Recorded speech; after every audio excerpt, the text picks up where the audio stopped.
आज हरियाणा के लोकप्रिय मुख्यमंत्री नायब सिंह सैनी जी ने देश के लोकप्रिय प्रधानमंत्री नरेंद्र मोदी जी के मार्गदर्शन में जो हमने अपना संकल्प पत्र 2024 का जो जारी किया था और उसमें ये बात कही थी कि हम हरियाणा की बहनों को लाडो लक्ष्मी योजना के तहत प्रत्येक महीना कुछ न कुछ देने का काम करेंगे।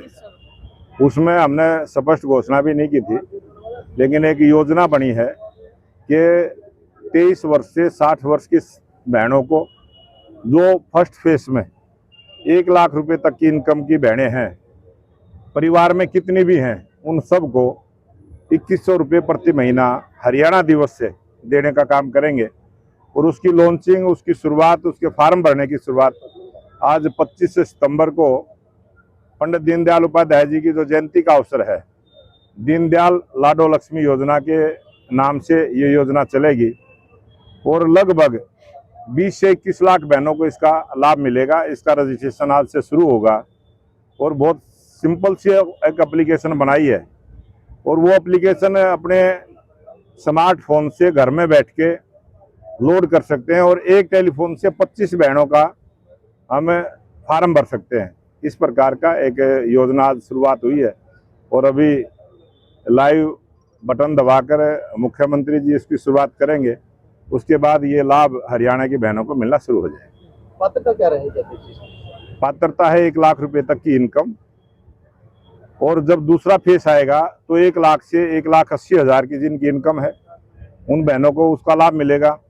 जब तीसरा फेस आएगा तो 1,80,000 से 3 लाख तक की बहनों को उसका लाभ मिलेगा।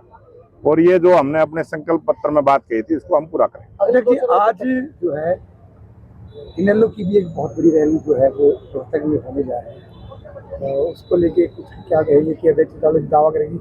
उनको बधाई देते हैं, शुभकामना देते हैं, उनकी सफल रैली हो।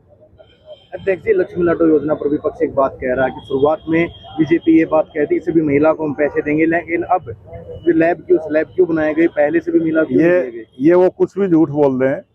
उनकी झूठ का जवाब देना कोई जरूरी नहीं होता और हमने मीडिया के सामने भी ये बात कही थी और लिखित में अपना संकल्प पत्र जारी किया था। हमने उसमें भी ये लिखा था कि पात्र बहनों को हम देने का काम करेंगे और पात्रता की शर्त उस संकल्प पत्र में नहीं लिखी थी। उसकी जो कंडीशन बनाई है वो अब आज हमने 1 लाख रुपए तय किया है। उसके बाद दूसरे फेज में 1,80,000 तक की बहनों को लेंगे और तीसरे फेज में 3 लाख तक की बहनों को लेंगे। और जिसकी इनकम 3 लाख से ज्यादा है वो कोई गरीबी रेखा में तो आता नहीं है और वो सक्षम है और सरकार की जिम्मेवारी है कि कमजोर की और गरीब की मदद करे। कमजोर की और गरीब की हितैषी सरकार है, इसलिए ये योजना बनाई गई। लद्दाख में आग लगी है बीजेपी कार्यालय में। विपक्ष एक बात कह रहा है कि युवाओं को नौकरी नहीं दी बीजेपी ने और इसी का ये नतीजा कि लद्दाख में बीजेपी कार्यालय में आग लगी। युवा गैर जिम्मेदारी की बात करता है, इसका मतलब विपक्ष जो है यही चाहता है देश में दंगे हो। और भारतीय जनता पार्टी की सरकार है, सबका साथ, सबका विकास, सबका प्रयास और सबका विश्वास। और देश का ना युवा गुमराह होना चाहिए, ना किसान होना चाहिए, ना महिलाएं होनी चाहिए। और बहुत सारे देश में ऐसे लोग हैं जो शांति को पसंद नहीं करते हैं। ऐसे राजनीतिक दल भी हैं जो कई बार उल्टा सीधा बयान भी देते हैं और ऐसी घटनाएं देश में बहुत दुर्भाग्यपूर्ण होती है। देश ने आगे बढ़ना है, देश ने विकसित राष्ट्र बनना है और विकसित राष्ट्र तभी बनेगा जब देश में दंगे ना हो।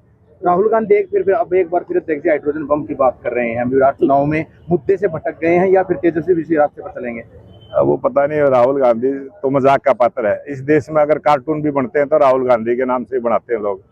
मजाक का वो पात्र हैं। आज देश की जनता ने जो कांग्रेस को नकारा है, जो आज कांग्रेस की बुरी दशा हुई है, वो ऐसे विफल नेता हैं, ऐसे राहुल गांधी जी का जो नेतृत्व है उसके कारण से आज कांग्रेस कमजोर हुई।